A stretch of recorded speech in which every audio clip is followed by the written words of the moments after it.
welcome to this special show on the GDP numbers for the fourth quarter of the last fiscal, that is 2015-16, that the CSO, the Central Statistical Organization, is expected to declare any moment now. Will the numbers reflect the long-for recovery that everyone's been hoping for? Will fourth quarter growth be in consonance with the CSO's own advance estimates for the year at 7.6%, which it released in February this year? The good thing is that this time round, there seems to be a fair amount of unanimity on the numbers. Eaton's own poll places GDP growth at 7.5%, both for the quarter and for the year as a whole, which is just marginally below the advance estimates for the year as a whole at 7.6. As far as the GVA, or gross value added, is concerned, the Eaton poll pegs it at 7.3% versus 6.2% in the comparable period of the previous year, and the CSO's own advance estimate of 7.3%.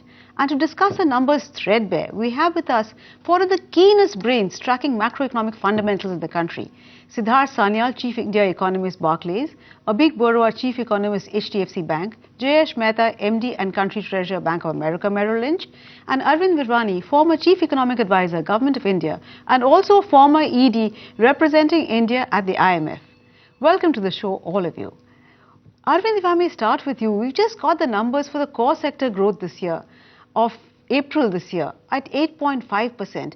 Does it seem to suggest that growth... Oh, we've just got the GDP growth numbers. It's 7.9%. Arvind, what is your first reaction? That's way above what the ET Now own poll was, and what is beyond what most consensus estimates seem to suggest. 7.9% GDP growth. What is your reaction to that, Arvind? Very good news, not so good news, or we'll have to wait and see to see how numbers pan out for the rest of the year? Arvind? Well, we'll of course look at the details. But my experience of history is that the CSO is usually very cautious in their end of year estimate, because it's a forecast. You know, it's given before the quarter is even over, and historically I know of not too many cases, maybe one out of 20 or 30, when the actual number came out below the estimate.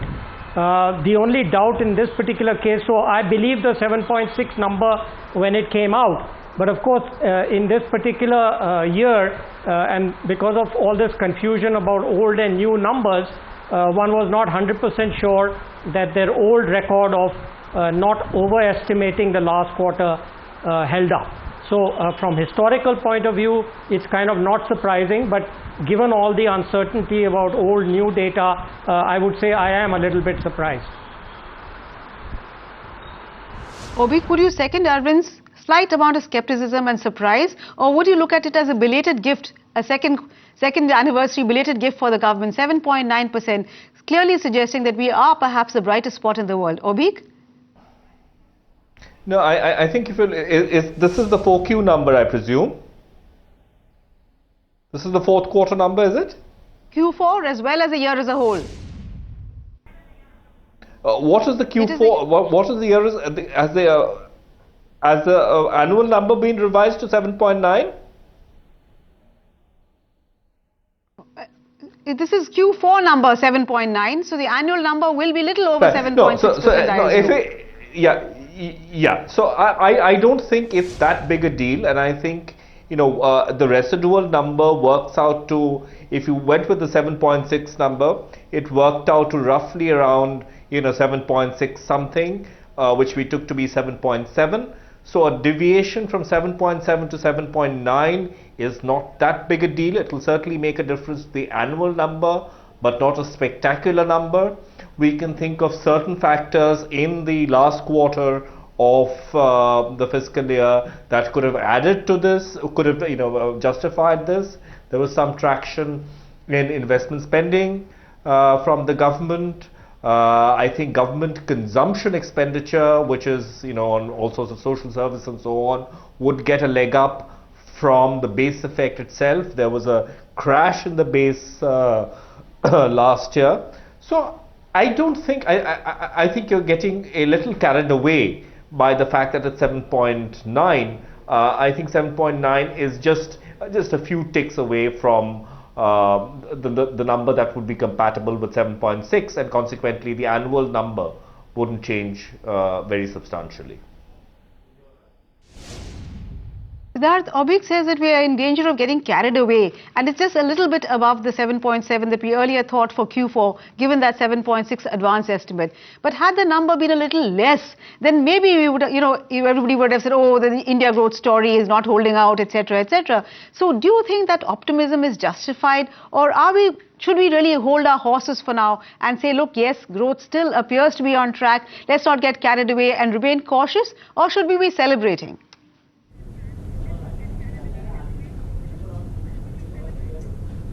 Well, I think it always pays to remain a little cautious in this kind of an environment when we are going through some kind of a change in track in the economy.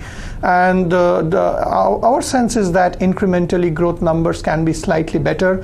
One big hope in this particular context is a decent monsoon, which is expected after 2 years and can potentially have a pretty decent effect on the rural and suburban economies for the next few quarters. But at the same time, it's important to take note that the private capex is still not up that much, so one need to be a little cautious. So our sense is that you will see by and large a recovery, a gradual recovery, but at the same time the quarter-to-quarter numbers can potentially be somewhat uneven. You should be prepared for that and not overreact on either direction, as Avik also suggested. Completely agree with him on that. And overall our sense is that incrementally you will see a marginal uptick in growth numbers for the year as a whole. But at the same time, one needs to take into account that this is as per the new GDP growth series, which seems to be that if had I been compiling this particular quarter's number on the basis of the last on the basis of the old methodology, possibly the number would have been a percentage point or more lower. So we are talking about a mid 6% kind of growth number in the current situation as per the old series. That also needs to be taken into account, especially when we are trying to compare things in terms of a historical perspective. Okay, so clearly I think the doubts as far as the new series is concerned haven't entirely disappeared, because Siddharth seems to say that had we been going by the old series, maybe the growth would have been about a percentage point less. But let me see, Jayesh, whether you share that skepticism, or are you more enthusiastic? 7.9% was above what most polls suggested. ET Now's own poll suggested only about 7.5. So at 7.9, which is well in line with that overall 7.6% GDP growth for the year as a whole, what is your reaction to it? Is the glass still half empty, or do you see it now as half full?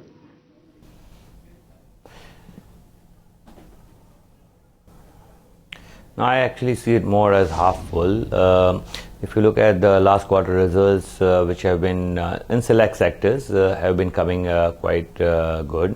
I do hear that private capex hasn't come through, and I don't really expect private capex to come through at least for next 6 months to a year, right?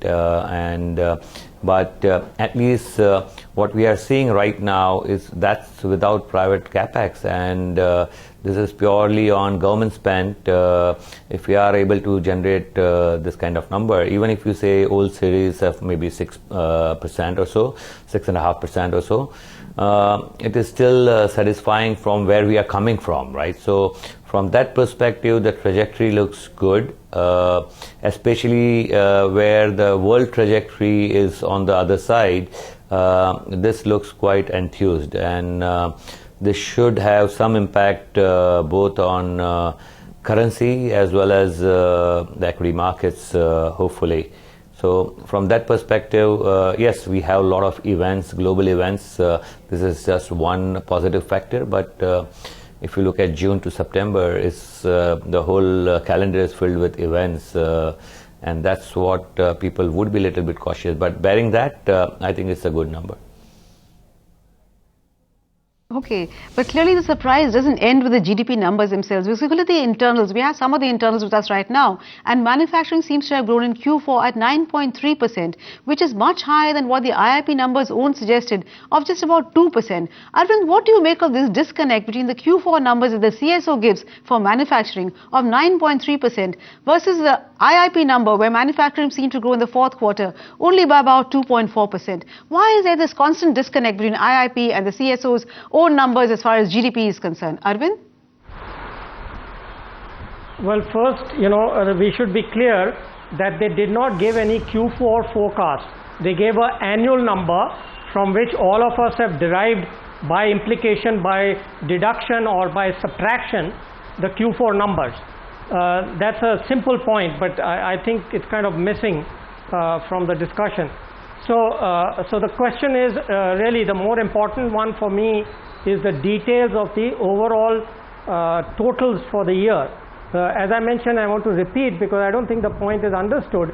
Everybody was skeptical about the 7.6 estimate that the CSO gave for the full year. That has been met. So it's not a question of euphoria or depression. It's a question that they've been on track. That means as far as their database is concerned, they did not exaggerate the growth number as some people were accusing them of doing. And it's on track at 7.6. Okay, that's the second point. The third point is on the manufacturing. Manufacturing numbers, it's the old saga. We can go on discussing. I have written several papers on it. I have talked about it in your program. That there is there's a difference between the corporate sector, which is globalized, is being affected by global economic conditions, and that remains so.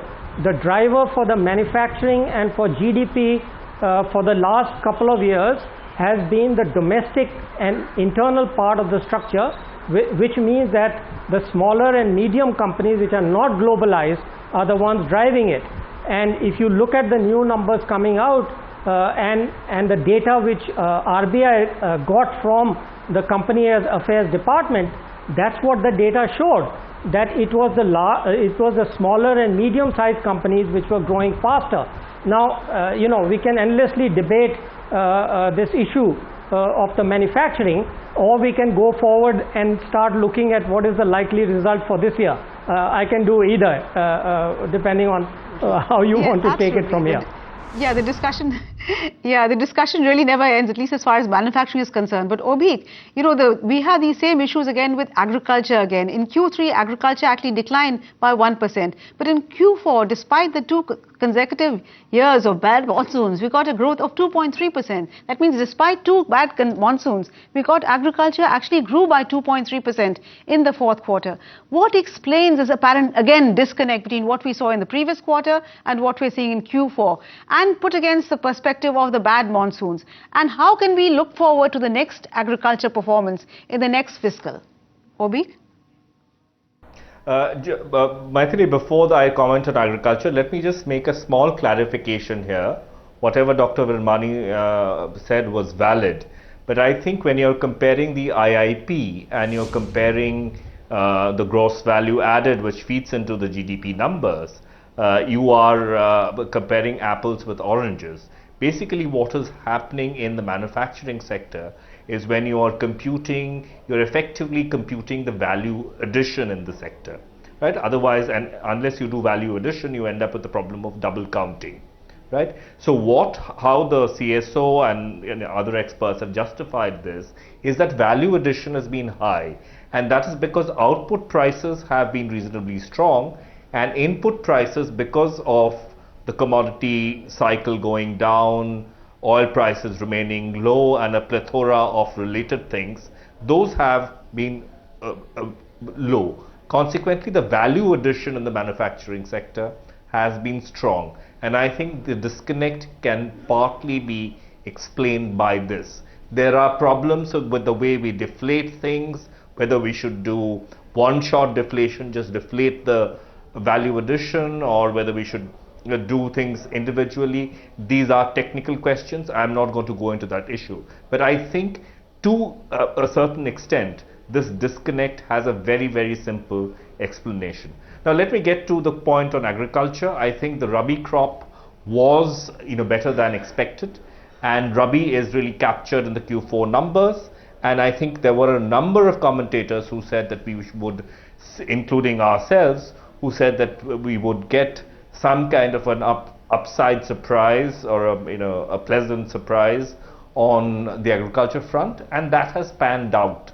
So I don't think there is need for excessive skepticism here or an apparent or a disconnect that you might need to explain. I think this was very much there, factored into expectations and forecasts.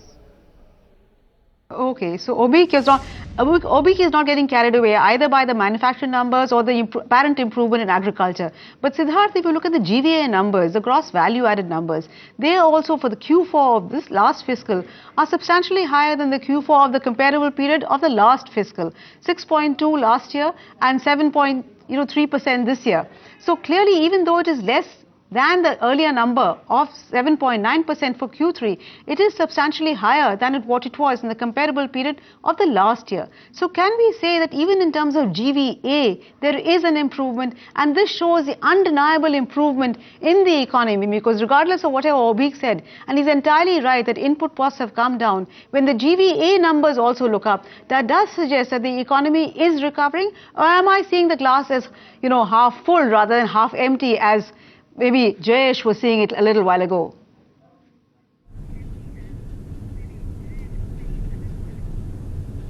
No, yes, I would tend to agree with that. My sense is that, we mentioned a while back that we are looking at a situation where the economy improves, continues to consolidate its position. The growth momentum improves over a period of time, but at the same time, you have to be prepared for a somewhat uneven journey from a quarter-to-quarter growth perspective.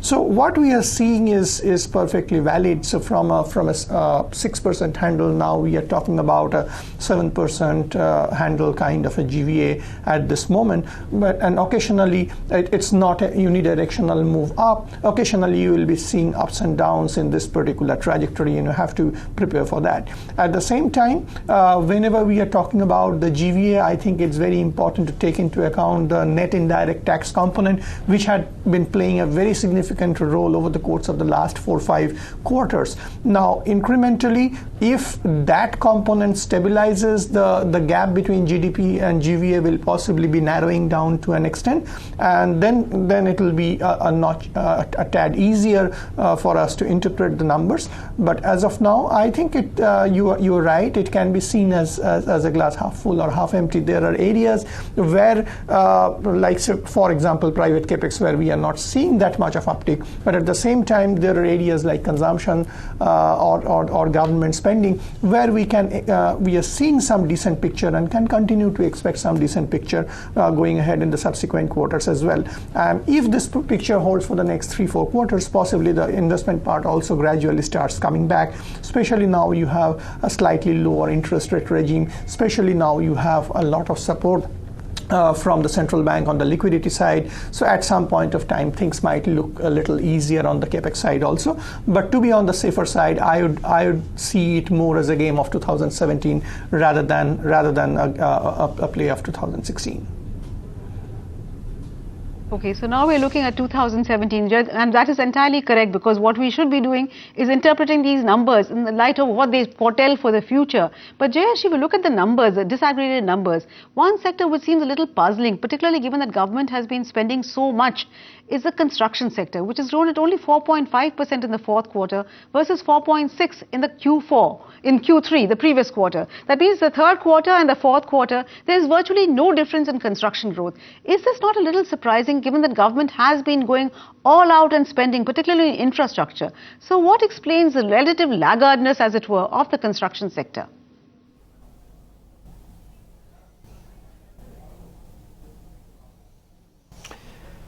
No, I think if you really look at it, government have been spending, but they have been successfully spending more on the roads, right? And I think, if you just remove that, if you look at the overall construction sector, both on infra, that is the other part, apart from roads, or to that matter, I would say real estate, right?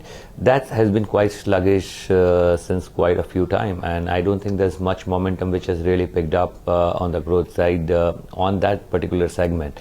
And that's again maybe we won't have the old India view, but if you really look at it only from, say, Mumbai perspective, we have seen it quite stagnant in last few quarters. So I don't see much movement or much uptake happening around that area, at least in the most of the metro side of it. Maybe smaller side, smaller villages, smaller town, I really would not know about that particular part of it. Obik, even as we are celebrating, of course, you have not quite joined the celebration. You have retained that innate, I think, wariness of economists. But if you look at, and that seems to be justified, if you look at the gross fixed capital formation, there the number is in fact just 3.9% growth in the last fiscal as compared to 4.9% the previous year. So clearly, whatever growth we have seen in GDP and in GVA, it hasn't quite reflected in gross fixed capital formation. So does that suggest that as far as private investment is concerned, it just hasn't kicked off? And until that happens, we really have to doubt whether the growth, the recovery story will be sustained. Obik? No, I completely agree with you and a number of other people on the panel who emphasize this, that we are looking at what could be called a lopsided recovery, where there are certain components like private consumption, government-led investments, but that too in select sectors like roads, really sort of driving the momentum, and other sectors strapped with both large amounts of debt as well as huge overcapacity, predominantly the private sector, not willing to invest at this stage, and I don't think they'll be willing to invest for a while now. So you will see sort of a lopsided recovery and an uneven recovery, as Siddharth so categorically pointed out a couple of times.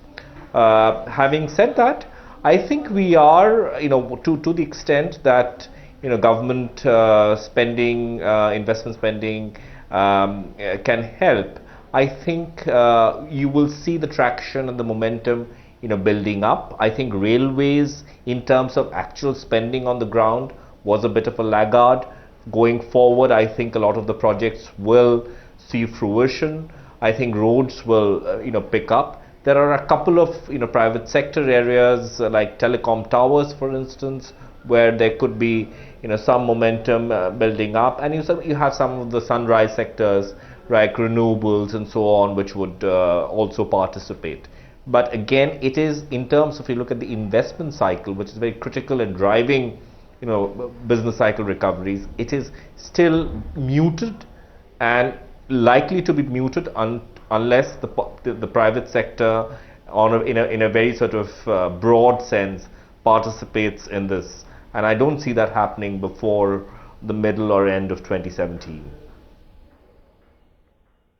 Siddharth, can I draw you in on that? Obik says that he sees the investment cycle as fairly muted and likely to remain muted for a while.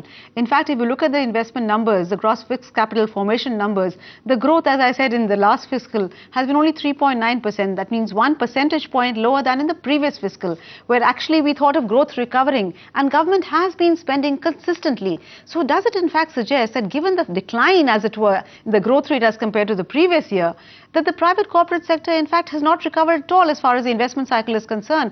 In fact, they're even more wary than they were in the year 14-15. Or is that too pessimistic a view, Siddharth?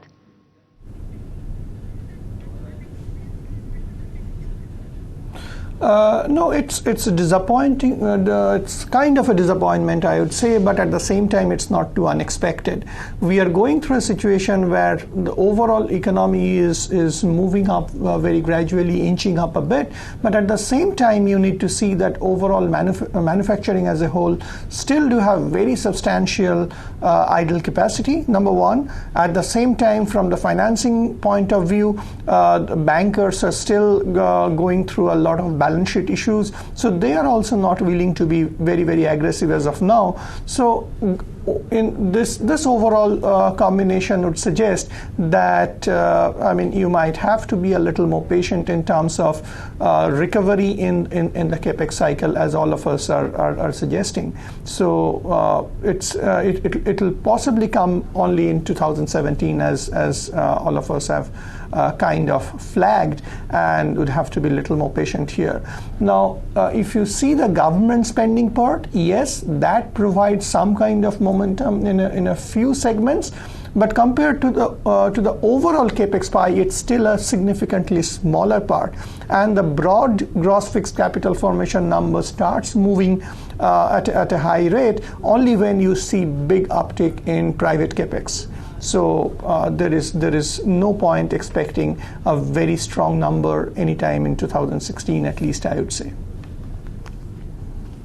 Okay, so there's no point expecting a very strong number. We'll have to be more patient. But Arvind, given these numbers and given the fact that this year we also expect to have a better monsoon and agriculture growth should take off, what do you think, your numbers, what is your best estimate for the next current fiscal, 2016-17? We already have the government saying 7 to 7.5, but given the numbers that we've seen and given that agriculture should do better, can it be closer to 8%, Arvind? So my forecast is officially on record in my blog. I put it on at the end of March. Let me give you a very quick summary. And I stick by it. This was before all the monsoon forecasts came out. The two main points which I make is one, that the quality of the growth will improve, i.e. the two major sectors which have been relatively weak, the corporate sector and the agricultural rural sector will recover. This was in March before the monsoons.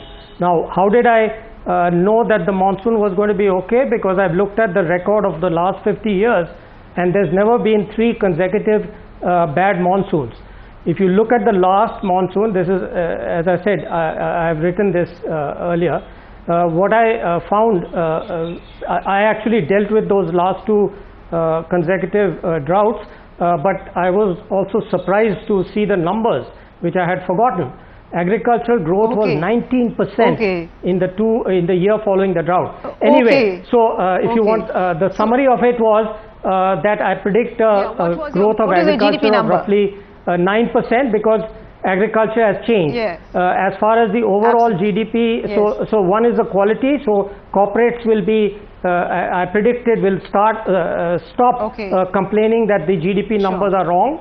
And finally, what I said was that the growth overall will accelerate only slowly from between 0.2 to 0.5% over the previous number, which was 7.6. So 7.8 to 8.1%. Okay, so on that very optimistic note from Arvind, who should be knowing because he was former CEA, of 7.8 to 8.1, we come to the end of this program. Thank you, gentlemen, all 4 of you, for joining us in this very interesting discussion on the CSO's estimates for the 4th quarter, giving us also the estimate for the year as a whole. Thank you very much, Siddharth, Obik, Arvind, and also Jayesh. Thank you very much from ET Now.